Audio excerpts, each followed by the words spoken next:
Hello and welcome to the Hugh Hatrick Show. And on tonight's show, I have a very special guest indeed. It is a real racing driver from the series of F1000. It is Bert Chapman from Chapman's Corner. Welcome to the show tonight, Bert.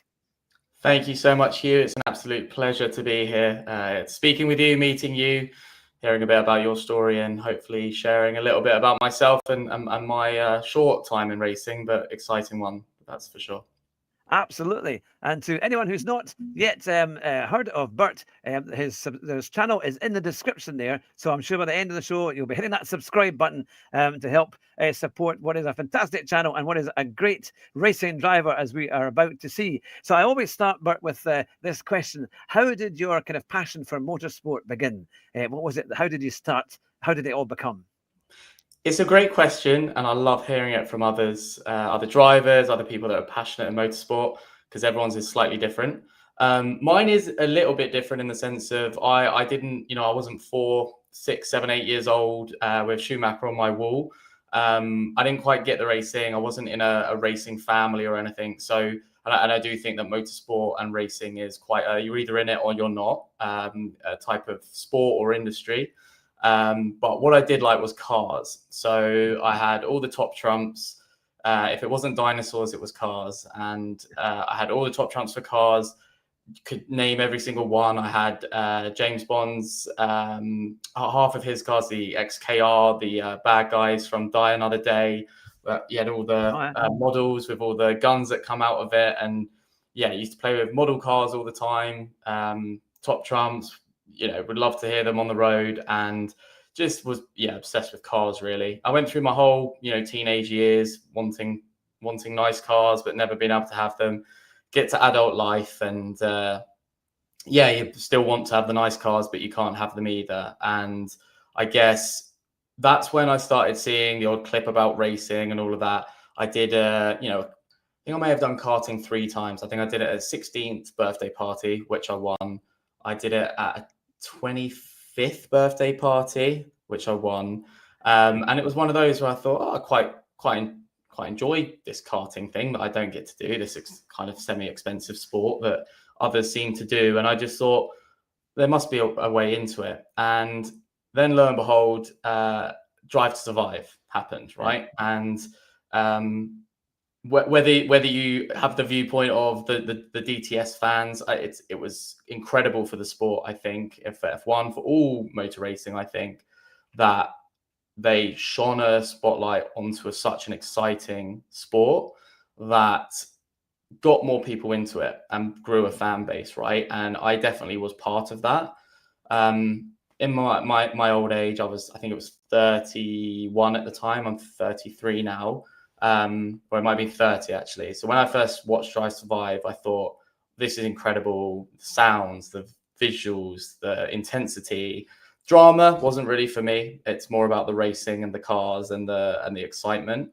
And I watched a few episodes, ended up on YouTube watching every clip under the sun that I could possibly watch about racing and cars. And then it started, once I got it from a racing perspective, from how the teams operate, how the businesses operate, how the drivers prep and do everything, I just thought, well, this looks really fun. What's the closest thing I can do, right?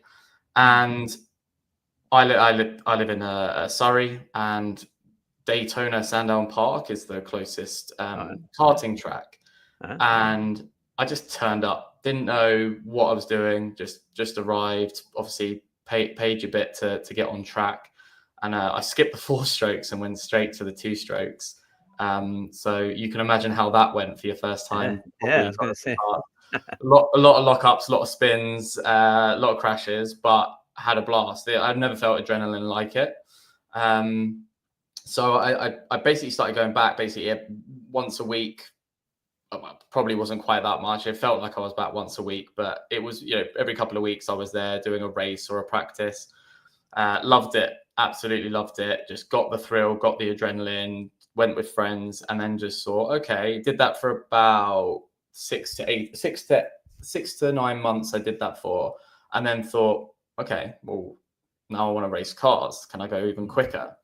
And that's when I ended up on YouTube, just looking at all sorts of different cars, different types of racing, getting to learn that element of it. And that's when I actually came across the F1000, the cars that I drive now. And it all happened very quickly from there, really, where I just thought the sound, the speed, everything, I'd love to have a go in one of these. I wonder how I make that happen. Now, not from a racing background, don't know many people. I knew no one that raced cars. I didn't know a single person that raced cars. I do find that the industry is very much if you know people, easy to get things done and get drives and understand it. If you don't know anyone or you don't understand it, then it's a little bit more difficult.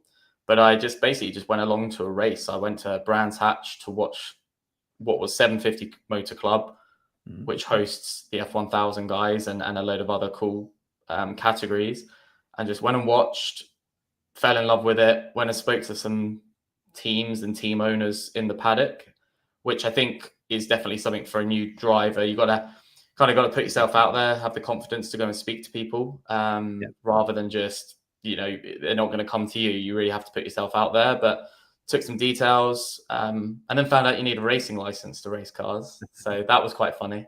I assume you could just jump in and you'd be fine, but no, you got to go get your ARDs, go get your race license, and very quick and easy and simple to get.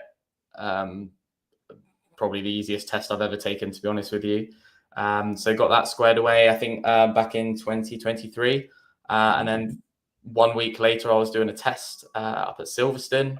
I was in an old Formula 4 2000, a Van der Meen one. And then I was able to actually test the F1000. And then, the rest is history, really. I haven't really looked back. So not your traditional grew up loving racing, but had the passion for the cars, the sound, the noise, the smell. And then from there, with the amount of content available on YouTube of seeing so many cool drivers on boards, how different people get into it. That's kind of how I got into the real world. And one thing we're obviously missing from that story, and such a key part of it, is the sim racing side. And because I got into the racing and straight into the real racing, in tandem, I also got a sim. So an old Logitech G29, I think they're called. We've all had one of those. Yeah, that's it. Oh, yes. Just as I started karting. So I had them in parallel, right? I was karting when I could, enduring the weather and everything. But I also had this sim at home. And it was this, I should have sent you a picture. It was an old fold-out chair in the living room using the TV as the screen. And I had a housemate at the time. Fortunately, it was actually it's my flat, so my rules, my say.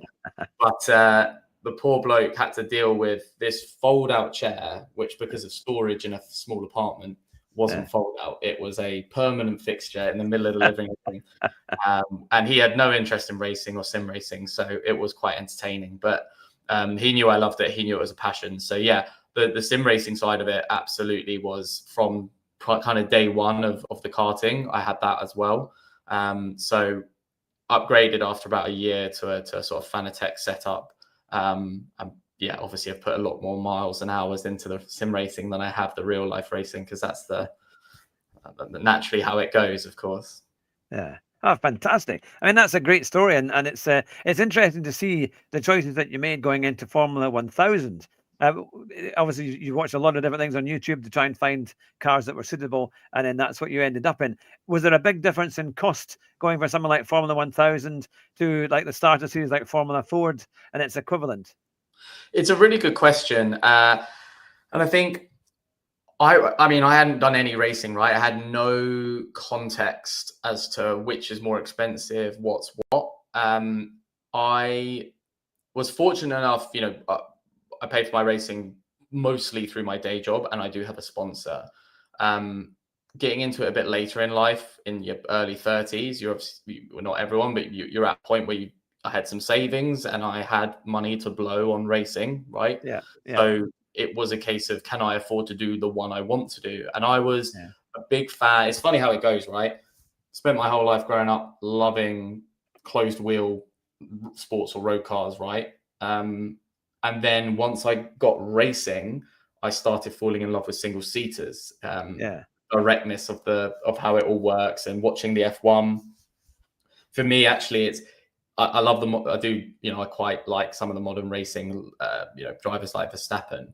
But my favorite racing is like the V8 era. Oh, the noise was incredible. Just the noise. I know the V10 is more sought after, but it's just the size of the cars from the 09 Brawn car, all of those. I just really like that era. So that's what I tend to find myself watching the racing. And then the F1000 being a motorbike engine, a 1000cc, it has that higher rev range of, we shift at about 12.8, I think it is. So you get that higher pitch, the scream of it. And that's what really put me onto it. So in terms of cost, I didn't even look at other series, to be honest with you. I just looked at this one that I wanted to do, saw that I could do it for a year or two, and thought, okay, well, let's just go into it.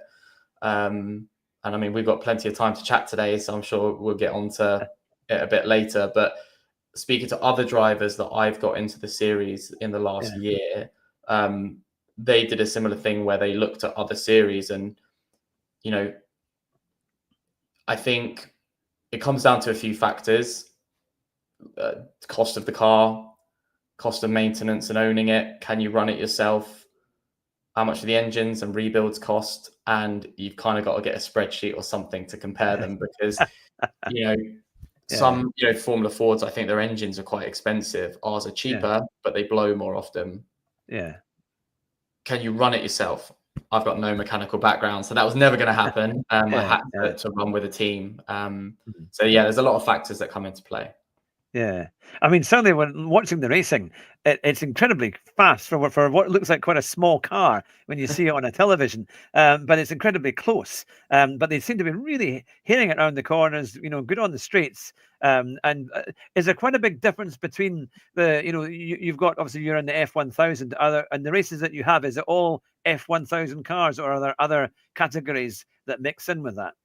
Yeah, good question. So for the last, I think it's 5 years, F1000 has run with the 750 Motor Club, who are the organizer, who then have many other different categories within it, hot hatches, varying other types of cars like Mazda 7s, things like that, Mazda MX-5s. So you can pick your category, pick your poison, and go with what you want to do.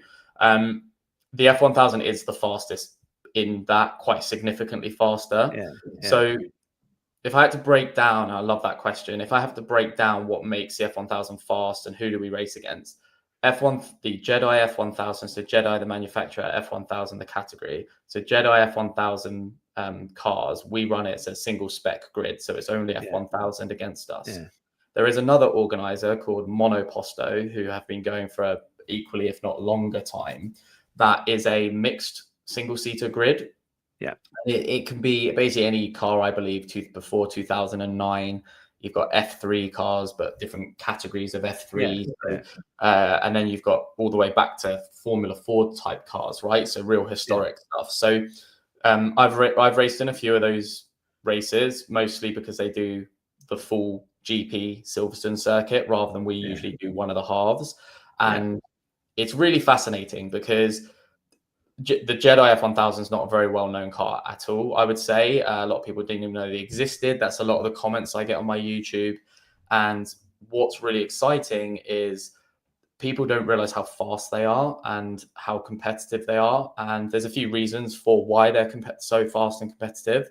But when I raced last back in, I think it was June, against F3 cars, I was really, really going after these F3 guys, and the fast ones as well, not the slow ones, the ones at the front. The first race, I got unlucky. I dropped 14 positions in the first corner because someone span in front of me. I had to avoid and went off into the gravel, came back on, and I just had a fun race getting back to I started P8 and got back to P3, which is incredible. Wow. And that's overtaking F3 cars at Silverstone, which is just I never thought I'd be doing that, to be completely honest.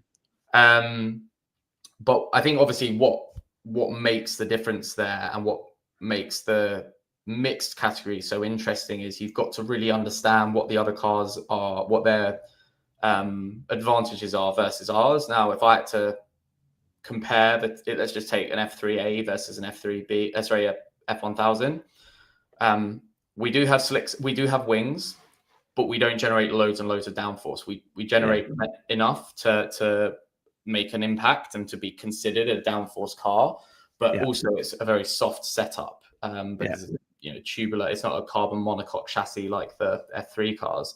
And please, if I get any of this wrong, because I'm only 2 years in. I didn't have a mechanical mind, so a lot of this I've learned. But imagine like a carbon monocoque chassis that you have in F3, F4, so much downforce, so much aero, such a stiff setup. Whereas ours, the suspension's much softer. The wings do plenty, but don't do a lot compared to a monocoque chassis. But we've got such a good power to weight difference. So, I mean, we're 420 kilos with driver, and they're looking at 650 kilos with driver. So we've got a better power to weight. So, that's why out of slow corners and on the straights, we do really well. But in fast corners, they've got so much aero advantage, and then they've got bigger brakes. So coming into braking zones, it's really interesting. Because I mean, you see the revs. I see because you have that bit on your videos where you can see your revs and your speed, and then the way that you come into the corners and braking, and it does feel like it's quite a lot of work there. They can be quite feisty going through some of the corners, isn't it? And I always remember you driving. It was at Donington, and I think you were using the full loop, the full circuit there. And when you came on the back straight where you've got the chicane, it always seems that you've got to slow down more, because when I watched that at the Grand Prix many years ago, it seemed much tighter. But I think maybe they've straightened it out a little bit. But you come through there at some speed, using all the curbs and more kind of going around there, isn't it? It's the first time you raced. I mean, what was it like? What were the feelings of, just because did you find yourself competitive first time out? Yeah, it's a great question. My first race was eventful, let's say that. So my first race was 2023. So I've just finished my second full season, but 23 I only did half of the season. So I joined halfway through the race calendar at Croft. Now, the amount of time I'd spent in the car before then was one test day at Snetterton, where on the out lap of my second session, the drive shaft snapped. Those things happen, right? It's just motor racing. So I got 15 minutes in the car. I was planning to do a race at Croft, but the idea was to get a full test in, so I'd know whether I was competitive and whether I should race. So what then happened was I had to get another test in 5 days before I was racing at Donington that you just mentioned, to get to pace. And whilst I wouldn't say I got all the seat time I would have liked, because there was a lot of reds and yellows, I got plenty, and I was within 6 seconds of pole from the year before. So it's not competitive by any means, but it's amateur. Amateur racing, right? You can just drive. Funny, when I watched my first live race, when I went to watch at Brands, there was someone poodling around at the back, getting lapped multiple times. And, I sort of said, what's that person doing? Like, what's even the point? But then once you're racing, you realize I'm the one in the grandstand in the cold, while they're the one in the car doing the laps, right? So as long as you're enjoying yourself and you're learning, I think anyway, and you're driving cars around tracks, whether it's in real life or something, you're having a good time. And that's obviously what's important. But so I went into my first race, Croft. It was a triple header, so 3 races, obviously quali as well. I was doing the test sessions. Croft is a really fun circuit up in Yorkshire. Bit of a drive. Not too far from me. Yeah, only about an hour away from me. You're local, as it were. But I had a very interesting first race, because on my second lap, I had a stone that got caught under my throttle cable, which meant during the race I was wide open on the throttle. But obviously it's such an alien car. It's completely different. No power steering, ABS, traction control, none of that. There's a dash that's got an ignition switch, a fire extinguisher, and a few, like a rev count. That's it. Everything's quite alien. Once this happened, once the revs got stuck open, I really was, you're like, what do I do in this situation? I haven't been on track many times, but luckily I just dipped the clutch, rode it into the pit, switched off the ignition, and it rolled. These cars just roll. Like they don't, as long as you're not on the clutch or the brake, they will just keep rolling. So I came into the pits. My team was at turn 1 watching. So I had another team took the back off to have a look for me, figured the issue out. Luckily, they actually put the casing down with the camera facing. So you watch me get a pit stop where they fixed the car issue in 2 laps, and I was sent back where I started. So whilst obviously you don't want to, you don't want to ruin anyone's races by trying to overtake them. You're still back in the race and having fun. But I qualified 15th out of 20 in my first weekend, which, that's for your first ever time, pretty good going. And then what you then found was I got way too excited in the race. Like I was keeping up with people at, P15, and having to battle, but you're going so fast in these cars that I'd come round sunny in, sunny out. If anyone knows those corners in Croft, they are big commit, downforce grip, like a lot of grip corners that if you get it wrong, you're in the barrier, which was very difficult to do. But I would come out I've come out that corner. I thought I was going to be able to overtake someone, but I'd get distracted and go on the gravel. And then I was making gains, but then I was losing the composure because it was such an alien situation to be in. But I'll never forget that first weekend. That's for sure.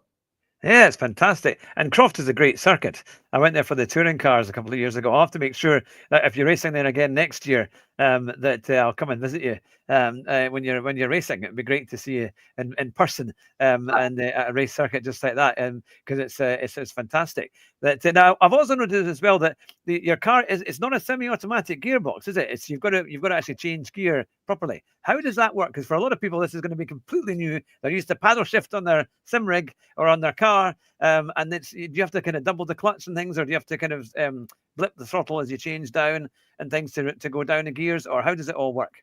Great question, and there's a few factors that come into that. So I was the same, right? So I went from karting for a year where it was left foot braking, you know what you're doing, and I'd always driven stick shift plenty, and I came into F1000 thinking, brilliant, it's going to be left foot braking and should be flappy paddle, but it might be a stick shift, and I'll deal with it. Little did I know that these cars are quite old, right? Mine was built in 2000. These I think they were designed in the late 80s or even 90s. They were originally hill climb cars, hence why they're so small and agile. And my hopes and dreams of similarity with a sim where I was left foot braking and paddle with flappy paddle was out the window, because they are not even close to that. So we have a clutch pedal, but because it's a bike engine, now I won't get too technical because I don't know it. I'm not that good with that stuff. But because it's a bike engine, it's a sequential gearbox. Now, even the confusion there when you're trying to pull away in it is obviously the clutch on a bike is a hand clutch, so it doesn't move very far, does it? And then also, so these cars are notoriously difficult to pull away in because the movement on the clutch is minimal. There's almost nothing. I think when I first got in the car in the paddock, I think I stalled it 7 times trying to pull away, and I've driven plenty of clutch cars, but there's just the bite points. You're either on or you're off, and that's it. Revs don't help unless you're trying to launch it. So what you end up doing is you need to be high in the rev range because it's a bike engine. So you don't need to heel and toe in these. So if you're in a Honda Civic, you're probably shifting at 7,000, maybe 7,500, redlining at 8 max, probably lower than that. But you would heel and toe in that, right? And your right foot braking, heel and towing. Because it's a bike engine, the shifts are so quick anyway, and the revs are in such a high range. So we shift up at 12.6, but the revs don't drop below 10 really. And that's where you're playing in that range. And it just means that you're shifting a lot because there's 6 gears as well. So people ask this question all the time: why don't you left foot brake? I would argue there's very few corners on the calendar that you don't shift gear for. So Right, yeah, I'd struggle to name one. Maybe Silverstone International Turn 4 that you go up to high end of third and then you just yeah, lift. But yeah, there's so much torque in these cars that it controls the platform with the throttle. And the way that you shift is upshifting is just a small lift of the throttle, very small. You're talking from 100% to 90%. But yeah, yeah, if you don't get them at the same time, it won't go into gear. I do get quite a few comments on the channels from bike enthusiasts and people that know the bikes saying if you just lent on the shifter, it would naturally shift where it wants to. But in a race scenario, you don't want to trust that. It's going to work. But on the downshift, you're using the clutch. yeah, And you don't really want to ride the clutch and put down multiple times. So you're kind of pumping your leg and the shifter at the same time, which kicks the rears a lot. I had a friend just drive my car actually at Donington, and he rode the clutch into the corner, but when he dumped it, it kicks the rears a lot because you got no traction control. So they're not simple at all. Very difficult cars to drive. And when you're going at those speeds, a lot of the F3 cars would be clutch just to get into first, but then you're either paddle or still sequential, but you can flat shift and you don't need. Whereas these, going into a braking zone at some of the speeds we're doing and the lap times we're putting in are, faster than GT4. Some tracks we're getting close to GT3 times. They're not slow. And having to right foot brake whilst figuring out the gears and shifting, it can be a lot to think and manage at the same time. Yeah, no, it sounds intriguing, and also, I mean, that is as much a technical thing just to be able to keep the car on the track as well as trying to race and go faster and get the best line, and you've got a lot going through your mind, I imagine, as it all works, as it all comes through. We've actually got some of the guys watching German Kiwi, who is a musician as his day job, but a very, very fast sim racer and one of the top guys on GT7 for setting kind of racing lap times and races with all the big stars of GT7 on YouTube. So they're all desperate to learn the kind of tips as to how it all works and how to go fast. And what is the kind of differences that you experience going from, say, a good sim racing kind of game to then going, for example, driving your single seater? Because have you driven a lot of single seater racing games and then kind of tried to see are there any likenesses at all in those kind of games to what you're doing for real? Absolutely, and that's why we're so lucky to be at a time in the world where sim racing is so good now. It wouldn't get the endorsements of Max Verstappen. It wouldn't have, people like Jimmy Broadbent, Super GT, Steve, all of these people that are the pioneers of what we all want to achieve and want to do. They can do it because those sims are so good now, so widely available, so relatively cheap. Obviously you can get a sim these days for money that, half a weekend in racing, and then you've got it for life. But I think we both know that the best thing about sim racing is you can drive any track at any time in any car, right? That's the beauty of it. So in answer to your question of I drive plenty of single seaters, and the advantage I had going to all of my first races, and even still now, of being able to know the tracks, right? Because I hadn't even heard of half the UK circuits before I started racing because I was so new to it. Somewhere like Croft, didn't even know it existed. And being able to do hundreds, if not thousands, of kilometers on those tracks. So I knew exactly what gear it was. I knew where my brake points were, and I knew roughly what line I was taking. You just can't. And for me, I don't struggle, but watching people's onboards is useful. But you can't beat going through the muscle memory and the motions yourself. And that was completely game changing for the confidence to be able to turn up. And everyone that I race against says it as well. If all these new ones into racing, they say the sims, it's, yes, the number one thing is the G-forces, of course. And when you're racing something like an F1000, until you understand how fast these cars are and the lap times they're putting in and the Gs you're pulling with the slick tires around some of the certain circuits and certain corners. Even so, it is all roughly the same. Like I drive the F4 on AC to get to practice, basically. I think, and then it just comes down to the type of sim, right? The reason I upgraded from my Logitech G29 was just because I needed a more responsive brake pedal. That was it. Steering wasn't, I could have used a bit more feedback, but it wasn't the end of the world. But not being able to properly trail brake was a bit of a problem. So when I went to my Fanatec, then it felt a lot more real. And then I'm lucky enough that a friend of mine, the sim behind me at my friend's house, he's got a Simu Cube. So, even the level up, they're lovely. You can set the brake pedal to whatever pressure you want. You can mimic whatever car you want. It is it's incredible. And from that, you just end up practically driving this. It feels identical except the Gs. It's incredible what you can do now. No, it is amazing watching it. In fact, I was down at Brands Hatch in August for the first time, and I went there with my son, and we went to the sim racing centre at Brands Hatch, and it was great fun actually. I had a wonderful time, a 20-minute session.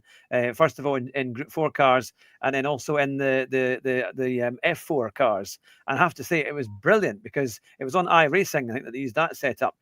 But the steering was quite heavy, but you could really feel everything. And with the headphones on and the whole thing happening, it gave you an amazing feeling of what it must be like to drive the car and how steep the embankments are. I mean, when you look at Brands Hatch on any game, it looks quite a wide circuit, or it's reasonably wide when you're playing the game. But when you get there, it is like a farm track in terms of it's hardly. You think, can you get two cars together on the start finish straight? It's that narrow. So it must be quite an adjustment. I think obviously the newer games are better at giving you that kind of feel for what the track is like. But it is amazing how much better they are than what they used to be. So going on forward, you've got another season next year. What are your kind of hopes for kind of finishing in that championship? Because you've had podiums. How many? You've had a podium finish here or more. What would be your kind of target for next year? It's a great question, and I'll give a quick summary of how I've done so far, right? Just to give some context onto what I'm trying to achieve, because it's. I might get a few laughs if any of the F1000 guys are watching or will be watching. But like I say, I only started 2.5 years ago. I did half the season, which coming into that world of any form of racing, it's very intense. You're wheel to wheel. The pressure of the money, let's be honest, is number one. You're not funded by someone else if you're not on a development path. If you crash it, you pay for it, right? And it already costs enough to get onto the circuit. So you're a lot more hesitant and you hold back, and you maybe don't race as hard as you do in sim racing, right? And the perfect example is I did 3 races, did really well, didn't have any major dramas, enjoyed it, loved it. First race of the season last year, so 24, was Brands Hatch actually. And the first 2 races I did, poodling around in the middle, enjoying myself, but wasn't super competitive. And my team manager, Stuart of Team Sellers Racing, watched my video, and for the 3rd race said, "Oh, you can get much closer to people. You're backing off a lot. You're very nervous, right?" And I was like, "Yep, that's exactly the problem." And he said, "Well, let's get closer. You can stay close. If you lift off the throttle, you back off a lot. It's and that's when I had my first proper race with someone. Sam Satchwell, great driver, been in it about a year longer than me, and it just completely changed then the trajectory of what I was doing. So I suddenly went, that's how you race closer. So then I spent the rest of last year getting better. I had a P7 and a P8 or something, and started to have better results. But also it wasn't so much about the results. It was more about, could I race someone? Could I put in big moves? Could I make overtakes? Did I trust my driving? Which went fairly well. I had a pretty rubbish engine last year, which it blew up in the last race of the season at Donington, which at the time obviously was pretty horrendous because it meant that I triple DNF for Donington, which is pretty horrendous, but it meant that I had a new engine for the season. So I came to this season with the new engine, which was quick and it was really good. I also came in with all the confidence, right? Of I can do this. I'm pretty much like, I'm going to go for it. And yeah, like you say, I managed to get 2 podiums this season. I was plagued with a really unfair amount of DNFs this year. So my finishing position in the championship has no relevance to how I did the season. But if you take my season, so I did the 6 F1000 races, and I also did the monoposto round at Silverstone, which was the GP circuit at Silverstone. That was the third race of the season, sorry. At Snetterton, which was the second race, the first race, my rear wing came off in the second lap. Oh no! It's a freak accident. Never happened to anyone before, which I get told a lot with what happens to me. But the photographer caught it. You can actually there's multiple pictures in a row of the wings coming off. And my teammate who I was racing at the time, he was behind me, caught it all on camera. And I couldn't figure out why, but I suddenly just rocketed down the straight, gapped him by a mile. But then I didn't realize turn 1 at Snetterton, that double fast right-hander, which in the F1000s a very light brake and just dropping to 5th to keep the revs high. But as soon as you broke, you turn in slowly, but on the throttle, pretty much flat through the second apex. I didn't understand why the back stepped on entry and mid-corner and on exit. So I'm wrestling this car and I checked in the mirror, which is very small, vibrating, into the braking zone to the hairpin, and then realized the wings come off. Oh, goodness. I spent a full race with no rear wing, which where I was saying earlier, these cars aren't high downforce cars. Well, that proved to me how much the downforce does actually impact it.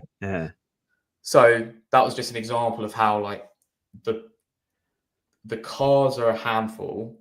Anything can happen in a race, but it depends on how you deal with that issue, right? And I dropped because I gained 2 positions, but then dropped those 2 positions, but then held off other people with no rear wing. And then that's crazy. The next weekend was Silverstone, and I took that confidence of, I know what I'm doing. You know, if I can handle the car with no rear wing, I'm gonna be all right here. And in the monoposto, my category, so the 1000cc, because it's mixed class, right? So multi-category within. There's a lot, because it's a slightly cheaper running series with slightly less regs. I'd say that the standard within the direct competition is a little bit lower. But the guy that wins it every time, Matty Horton, fantastic driver, beat me the first year I did it. He's the one to beat, basically. But then what's fun is you've got the F3 guys that are at the front that by lap time you're not directly comparable, but it's still fun to race them and give it a go. So then out of nowhere, I managed to I qualified P8 average. Like I say, I dropped back to 22nd and then got back to 3rd all in one race. Now, I did get lucky with the safety car, but the video just even objectively is incredible, managing to overtake do 18 overtakes in one race and work my way back up. And then in the following race, I started P3, managed to get to P1 by the first corner, Cops, managed to last half a lap in the front and then made a mistake. And anyway, just held my position, basically, had some really good battles. But then and then I also got the lap record in monoposto's lap record in the 1000cc. But I built that by 1.4 seconds, which is not anyone in that races, right? That's a huge amount of time to have beaten someone that, you know, have multiple lap records. So that again filled me with all this confidence going forwards to be like, wow, this, you know, I've definitely got something here. I'm learning quickly. And then I had what came next? Cadwell Park, technical, difficult, scary, dangerous, so much fun. Got my first podium in F1000 in that weekend. I then had a massive mistake by crashing on the formation lap, which was super embarrassing. But again, it's a learning curve and stuff happens, right? It's one of those. So, and then the following race was Silverstone International with F1000 again. And that one, I had a bad quali due to an issue with the car. Race 1, I had an issue, which meant I broke down. I got a fantastic professional picture of 3 marshals pushing me off the circuit. Race 2, I had something broke on the last lap, and you're just thinking, when's my luck going to come in? Yeah. Started P3 in the last race, stalled it, dropped 3 positions, but then managed to get back and get my first P3, even overtaking a guy that won the championship in 22. Yeah. I hope what's come across is anything can happen. Yeah. You can have ups and downs, but like, yeah, once you start getting it, once you start getting the feel for the car, you start getting confident in yourself. It all extrapolates, because the more confident you are, the more speed you carry through corners. You mentioned the chicane at Donington. Yeah. The more speed you carry, the more grip you're going to have from the tires, and the more the platform's going to, depending on how good you are on the throttle, the more you're going to be able to do with the car. And I think the biggest change I had this year was getting a driver coach. So I work with Matthew Round Herido, who is a British-Spanish driver. He used to do F3, Formula Atlantic over in the US. He's got a big sort of Instagram and I believe TikTok following. I'd say he's the Brummy driver coach, the Birmingham-based driver coach that does a lot of awesome videos, often coaching Formula Ford and all this. And I just got in touch with him because I followed his videos, liked his racing and liked his coaching. Started working with him this year, and just immediately the time was shaving off. All these results started coming, and then it was like, oh, wow. But having someone actually tell you what to do and what you're doing wrong live straight after a session completely changed the game and enabled me to make huge improvements. So all of that came together in 1 year. So even though I had terrible results in the table, awful, because I only had about a 50% finish rate. The results I got, I didn't finish outside of P8, and that was in the first race where I actually had an issue with the engine. Then I got a couple of P5s, a P4, and 2 P3s. So you're like, oh, I can actually do That's it. pretty good. Yeah. I've got the coach. I've got the confidence going into next year. So my goal is absolutely a race win.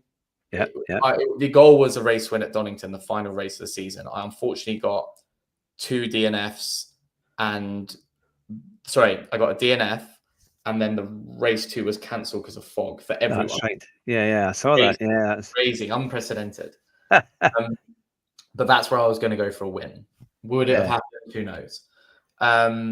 But next year it will be definitely going for a couple of wins. It will be going for as many podiums as possible. I think the goal is for the championship. Absolutely. I'm going to be going for it. And I think I've got a reasonable chance. There's a lot of good drivers. Rob Wellham won the championship in 22. Fantastic. Always on the podium, always winning. Hard one to beat. Matt Higginson won it for the first time this year, but has been doing it 4 years, I think. Watching his onboards, part of you thinks, can I ever go that fast? I don't know. The car, the way he throws it into corners is just unbelievable.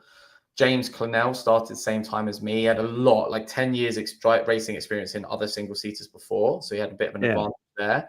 But he got his first win this year and first podium, but before I did. And he's quick. We've had some good battles. I've managed to finally beat him and overtake him.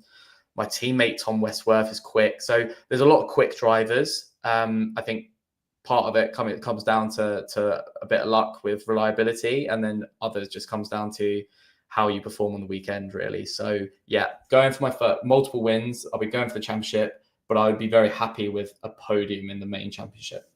Yeah. Oh, that's great. And you actually covered my next question, because it was going to be driver coaching. So you very nicely brought that one in for me for there. But no, it's I think next year, seeing what you're able to do and hopefully come in a car that's got good reliability and the confidence and the skills you've learned, you have a good chance of being very competitive. And we'll have to keep up with the results and see how things all pan out. But one of our viewers has said, what is your favorite track to race on in the series? It's a great question, and I'm going to narrow it down to 2, say why they're both incredible, and then I'll say the one that I think is my favorite. So the 2 tracks are Cadwell Park and Alton Park. Now, Alton Park is just a special track. It is just so much fun. The pace you carry through turn 1, that weird little kink over the going into to what I guess that's technically turn 2 into turn 3, the left-hand sweeper. Yeah. Island bend into shallow corner is an obscenely crazy. In our F1000, it's technically flat. Now only the top 3 or 4 will stay flat consistently around that corner. Everyone else has a little lift. I think the data said I did 1 flat round there. The rest of it, I had a minor lift just because it didn't feel right. Shallow oil being banked, like a lot of Zandvoort, the chicanes, the up and over the bridge, the double right-hander at the top, I think called Druids. It's just a mental circuit, but because of the undulation, it just feels, and it's so thin and the walls are close, it feels like a roller coaster.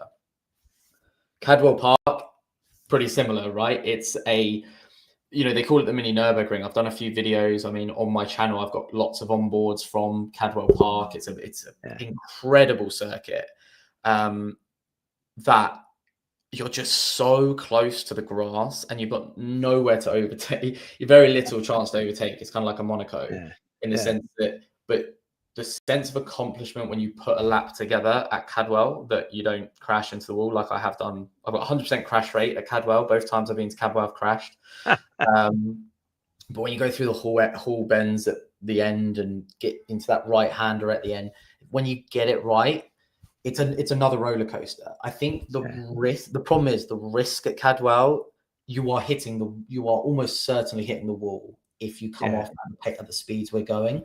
So therefore, and because I have 100% crash rate at this circuit, I think I would say that Alton Park is my favorite circuit. And unfortunately, this season we were supposed to be going there for the second race, and it got removed in place of Brands Hatch, which when you're only doing the Indy, whilst it's a special circuit, don't get me wrong, turn 1, incredible. Like it's Paddock Hill is just an amazing corner. It is a short circuit, and it is more technical than people realize, but I'm hopefully going to be doing the GP Brands next year, which I'm excited for. But when we had Alton swap for Brands, it wasn't the best. It wasn't the most enjoyable. Because the Alton Park has got a lot of challenges, isn't it? And there's so many different layouts as well that you can play on it. But in terms of in the games, but it's I imagine in real life, it must be something else. Trying to go around that and master it, and also Cadwell Park, because it's very complicated. There's lots of different sections, and again very narrow. And I think just I find if I can do a short circuit quite well and not go off that, it's a good thing and get a competitive time on a sim. But that is a long circuit, isn't it? When they do the full circuit at Cadwell Park, it's quite a bit to get round there, and so many undulations. You must be, your brain power must be pretty good to be able to keep it all together and race, and your fitness and things like that. In fact, brings me on to my next question. How fit do you have to be, and what kind of difference does being very fit make to being a racing driver in your series? Yeah, it's a good question, and it's sometimes a little bit of a disappointing answer to those that think that I'm a fitness guru who does all the neck exercises that Carlos Sainz does. But the truth is, and I think I spotted it on the chat today, that the truth is in amateur racing, your races are very short, unless you're doing some sort of endurance, or an enduro race that's an hour and a half. Yeah. There's a lot of races to get through. So our races are 15 minutes in F1000. If you do the mono, it's 20 minutes. Yeah. So it's not a lot of time. It's not a lot of time. So the physical fitness, you need to be semi-fit. You can't not be. It's almost more the mind, because like you just said, the speeds you're going at, and if you make a small mistake from just losing focus, but that's what happens is by the end of the race, it's the physical fatigue that impacts it. It's the physical fatigue that impacts your brain, and then obviously, when you're trying to keep it on circuit, it does make a big difference. I am generally fit. I don't work out as much anywhere near as I should do. Funnily enough, my sport growing up, the reason I wasn't into racing was I was a gymnast of all things. Super, quite random. But it gave me so much core strength, and I walk on my hands and all that fun stuff. So when you're sat in the car and the core strength there, that's something I always had a personal advantage to, really. But yeah, it definitely, there are some drivers that are a bit older and a bit less fit, and they get out of the car and they struggle. And where I mentioned that Brands Hatch race, where I had my first wheel-to-wheel for 20 laps at Brands Hatch, which is not a circuit where you get any break. It's constant turning. Yeah. You can see it on the camera. When I park up back in the paddock, I tried to get myself out the car and I just collapsed. I was heavy breathing, and I think because you're fighting the adrenaline as well. That's what your body's doing. Once you get used to the adrenaline and you can physically deal with that, then all the decision making slows down and is a lot calmer. So it all plays into effect, right? But the respect I have for F1 drivers doing 5-6 Gs for 2 hours is incredible. Yeah. Even if I had to do an hour race in a car with this much downforce, I think I would struggle, but I would get there eventually, Yeah, no, it's quite a thing. I remember once I went to we were watching the Italian Grand Prix at a Ferrari dealer in Edinburgh. This was about 20 years ago or more. And they had lots of sponsors and all the kind of tech stuff that was in there. And one of it was got F1 Gym. And so in the showroom, they'd cleared out some of the cars and they had these incredible exercise machines that was like the one that you would sit in, and it had a weight on your neck, either side of your neck, so they could see if you could move this thing, and it was just to build up your neck exercise. And I think that's the thing you see with racing drivers in general. There's not much fat on them. They're so thin, aren't they? But their strength is incredibly strong and mentally absolutely sound. Which is the incredible thing. But I remember the one difference was talking to David Perel, who obviously he's a very athletic driver, very successful driver. But he said in GT3 and some of the endurance racers, there are drivers in there that are not quite so fit, but they still, I suppose, because they're doing driver changes, but their level must be up to a certain degree to be able to last their stint.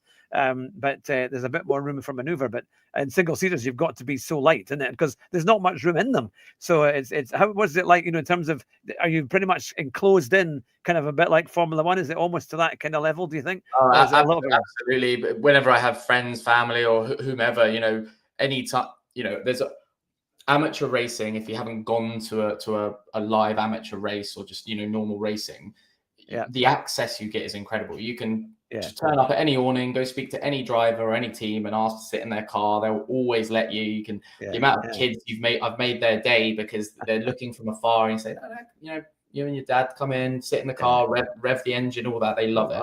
But everyone's always surprised getting into the car because you have to, you're basically laying down first of all. And if you're a little bit bigger than me, you're going to struggle to get in. People are always surprised at how low the wheel is and how tight it is. So they are very small cars and stuff like that. Yeah.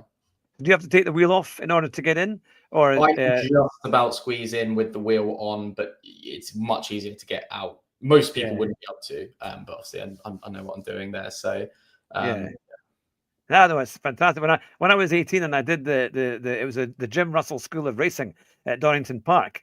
Because I was thin enough in those days. Unfortunately, I'm not quite that weight now. I was about 11 stone at those days, or 10, 11 stone. So they actually put me in. There was two different cars that they had: the Formula Vauxhall, the kind of standard car, and then the Formula Vauxhall Lotus as well, which was kind of next to it. Because I was thin enough, they put me in the Vauxhall Lotus.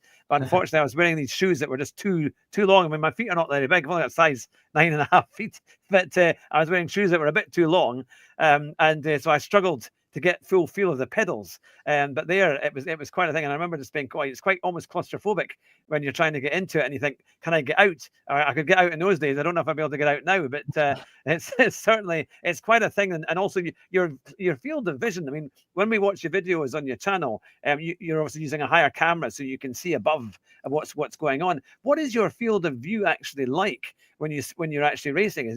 What can you really see? Yeah, it's a good question. And in my videos, sometimes, not as often as I'd like, I do actually have a visor cam that sits on my eyebrow. It's one of the cam boxes I think that somebody F1 uses sometimes, which gives the true perspective. So it shows you the dash and the sort of rounded bit on top of the car over the wheel is basically, I see most of that and then the rest of it. The thing is, because you have the hands device attached, it's very difficult to turn your head. You can't move more than this. That's Yeah. basically the limitation of it. So even Yeah. when you're coming out of the pits, you kind of you look can't right.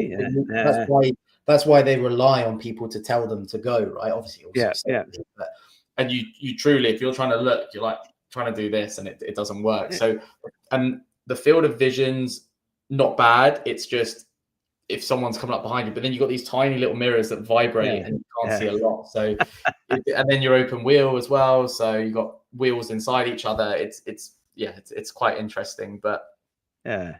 That's fantastic. No, it's been absolutely super. We've been going for 55 minutes already. It's flown in and in no time at all. But we certainly found out a good bit about your F1000 car. And from our pre-show chat, you don't have your calendar yet for next year, but roughly about April time, you reckon that's when the season will be starting. Yeah, that's right. So just based on the calendar last year, which was similar to the year before, I think the first race is usually right at the end of April as the first race weekend in F1000. There should be 6 races. The monoposto calendar is already out. So they have announced that the Silverstone GP layout is back on the calendar. So that will be me racing F3 cars again. It's my best performing video on my YouTube channel because there were so many overtakes. It's against F3 cars. It's at the GP circuit. So it's awesome. But then the most exciting thing is the Brands GP is definitely on the calendar next year for monoposto. So I will definitely be doing that one as well because I'm dying to do the full circuit at Brands. I might have an exciting announcement coming in the next month or two with the channel of I might possibly be racing another type of car for just a feature race for next year. Which might be abroad. So I've just done everything I needed to do to get my international license. So that I might be making an announcement that I may be going to one of the very famous European circuits to be racing there. So trying to cross all the T's and dot the I's for that one, which would be really exciting. But yeah, very excited for next year. There's a lot to happen, and it's just crazy to have this 5-month period where it's finished. Because that is it feels like a long season, and then as soon as it's over, it doesn't feel like a very long season. And plenty of content to make over the winter, that's for sure. Yeah, well, we'll look forward to seeing all of that. I always remember in the old days when the Grand Prix only had 15 races, and by the end of October it was all finished, and then that was it. You had to wait till probably the end of March time before it started again. But at least you got 6 months to recover and get yourself ready for all these new races that will come, and I'm sure some exciting announcements as well. If we could have one last quick question, what would be your top tip for aspiring sim racers in terms of how to go fast, how to get the most out of their sim racing? That's a great question. Budget dependent, I would say a coach. You can, until you know whether you understand car feel, how well you know it. People like the Suelio and stuff, they have these amazing courses, but then it all depends on your level, right? If someone's a faster driver than you, my best friend Sam, he's got a sim here, and I can sit and watch, and I can tell him what he's doing wrong to get him my pace. But then if he needs to go faster than me, I'm going to struggle telling him because I don't know, right? And like I said, I've been faster at every circuit this year. I've got a lap record in a certain category or series. Improved my results so significantly because I had a professional driver coach explaining where I was going wrong. Other than that, I would say there's plenty of free videos out there to watch, understanding things like slip angle and getting the car feel, trying different types of car right as well, because the difference between downforce and single seater and even between like GT cars and how you have to drive them, I think. So get as much time in the car as you can, listen to others that know what they're talking about. But yeah. Fantastic. Well, that's been super. Stay on the line as we try to bring the show to a close. But you've been watching the Hugh Hatrick Show with a very special guest. Indeed, it is Bert Chapman from Chapman's Corner. The link to subscribe to Bert's channel, which of course is Chapman's Corner on YouTube, is in the description. So please make sure you subscribe to his excellent channel. I have to say, as soon as I discovered it, I was enthralled. It was amazing to seeing you hear through these crowds of cars, especially at the start, and cars were going on the left and on the right, and you kind of would feel your way through and find a gap and managed to overtake many cars in a very short period of time. And I was trying to keep up with the counting. I think, how many cars? What position is he in? And then you had a little counter that was there telling you how many you had gone past. It's one of those things, Hugh. I've only been doing YouTube 2 years, and I only took it really seriously this year. It's honestly one of those things where I try my best to respond to all the comments, show everything everyone wants, but it's hard to do everything from all the editing and getting all the content together.